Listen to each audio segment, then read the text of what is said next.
Hey guys, as you know, with patch 4.20, LOL replay, Baron replays, pretty much anything involving a replay has been down, and so I have almost no video content to share with you, and the little bit of video stuff that I do have is very badly recorded because I've had to use OBS, and it's not what I want. And so for this week's Unexpected, I'm going to be taking a look at the black market of League of Legends. ELO boosting, buying accounts, hacking accounts, you know, anything like that, League Sharp, all these hack programs out there. So that's what we're going to be taking a look at this week, and instead of having just one 30-minute block of me ranting, I'm actually going to separate it into bits. So I'm going to start off with one section today, and then the next day I'll release another section. So I hope you guys enjoy it, and I hope you learn something new. So the first thing we're going to be talking about is ELO boosting.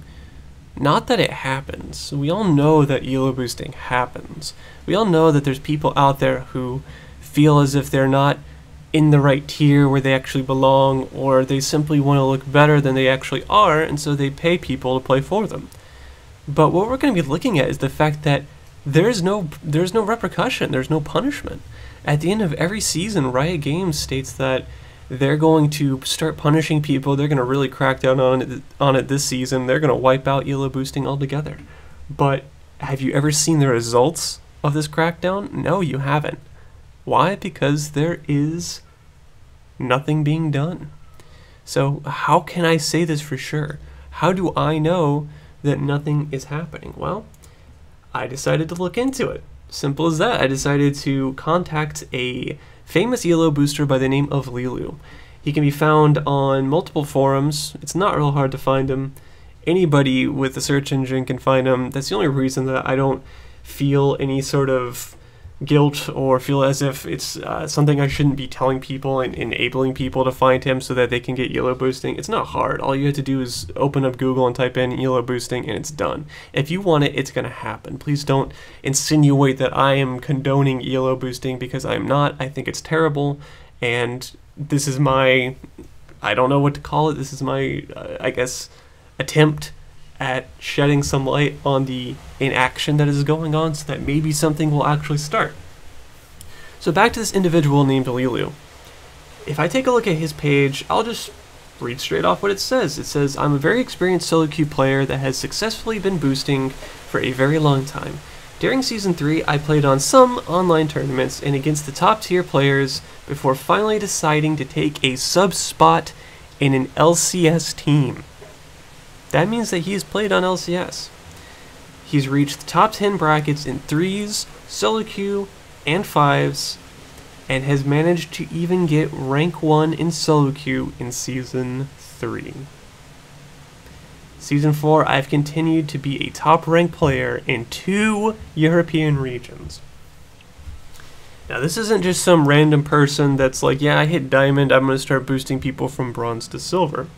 This is an individual who has completed over 3,000 orders, and I can believe it because he has over 600 positive ratings, and not everybody's going to sit there and rate this guy. Like, I'm surprised he's even gotten that many ratings and claiming 3,000 orders. That's a pretty accurate ratio. Now, his credentials, I don't doubt them. I really don't doubt them based on some of the ratings, some of the feedback that I've read off of him, and just how high that he's boosted people. I don't doubt it. After talking to him, I don't doubt it.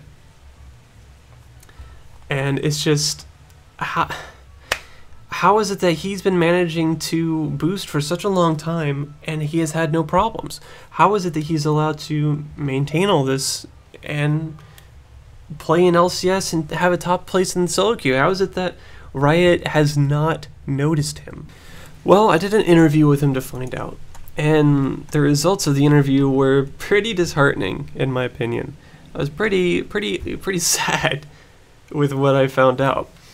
So first off, I asked him, how long has he been doing ELO boosting? And he says a little over 2 years. Now, I know that for much more than 2 years, Riots have been stating that they're going to start banning and cracking down on anybody who does ELO boosting. Now, I can see some individuals getting away who just do it here and there. Maybe they boost one of their friends up, or, you know, some people from their school or whatever, just a little under the table sort of thing. I can see them getting away with it. I can see with Riot not really caring about them. But for 2 years, more than 2 years, 3,000 orders, how is he not being taken down? I talked to him a bit about his credentials, and he just reaffirmed what he had mentioned before about his status within solo queue and being an LCS sub. He says he has no fear of getting banned whatsoever. He says that they have no way to prove anything, and so they just don't want to deal with the backlash, I suppose. So I asked him, what was the highest that he's ever boosted somebody to? And his answer, it hurt me. He claims that he's boosted somebody to be top 50 in solo queue. And now, I want you to really let that settle in. Top 50. So you might have been thinking, well, there's a lot of people in the bronze area, bronze to silver. You know, I'm sure there's plenty of people that are like, well, I just want rewards, so maybe I'll get boosted from bronze to gold or silver to gold or something like that. Just, you know, a little bit of a boost up. Now, I can see those people, once again, not getting caught out for their actions, because is Riot really going to notice a drop in the bucket, bronze going to silver? That's nothing too enormous. That's not something that's outside the bounds of possibility for somebody to jump that tier quickly. But getting put to top 50, I feel like that would be really hard to fake. I feel like it would be really easy to prove that somebody had been boosted there. So that's, just one specific crackdown on, Riot's claim that they're going to be wiping out this ELO boosting problem. So then I asked him, what was the most money that he's made off of a single person? He has made 3,000 euros off of one person for boosting. I'm going to go ahead and guess that maybe that's the individual that wanted to get to top 50. Just because I was looking at his prices and adding it all together, that's not 3,000 euros. So he must have literally gone from like bronze to top 50, because just dear lord, 3,000 euros, that is a lot of money to be spending on tiers. So I asked him if he thought that Riot was trying to crack down on boosting. Is Riot actually trying to stop this? And he says no. Absolutely not. I asked him if anybody has contacted him to try and keep him from boosting, and he says no. He even keeps in contact with Rioters. He's actually associated with people within Riot Games. He knows them personally, and they know that he's boosting, and they don't care.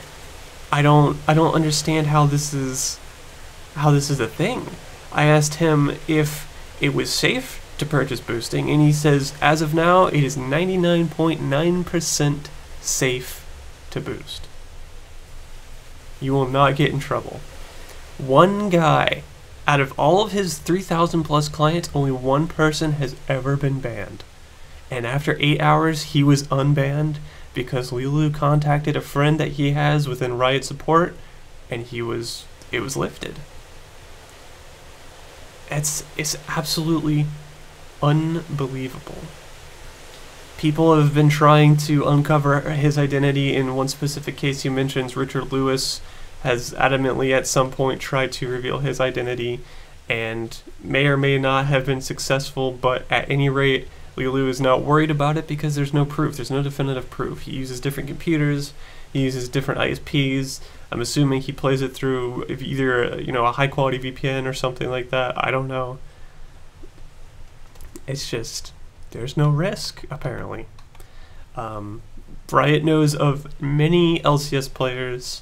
Lulu says, this is just to quote him specifically, he says, I could out so many LCS players that have boosted but never gotten punished it, but I'm not sure if I want to do that. People I don't like at all, Vander for example, and personally I'm not sure who Vander is. I'm assuming he's a European LCS player. He says, I could dig up everything about him.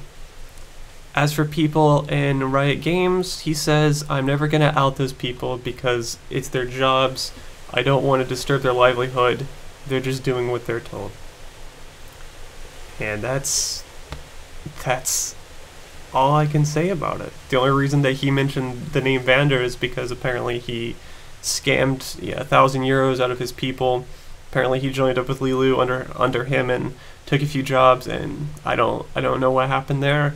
I didn't go that much into it because, like I said, personally I didn't recognize the name, so it wasn't too much of an interest to me. The main interest was that Riot doesn't seem to care much. So even though I can't condone boosting and I can't say go out and do it, I can say, well, until Riot Games really steps it up, why not? They obviously don't care as much as they pretend to. Alright guys, I will try to release the next part of this video tomorrow.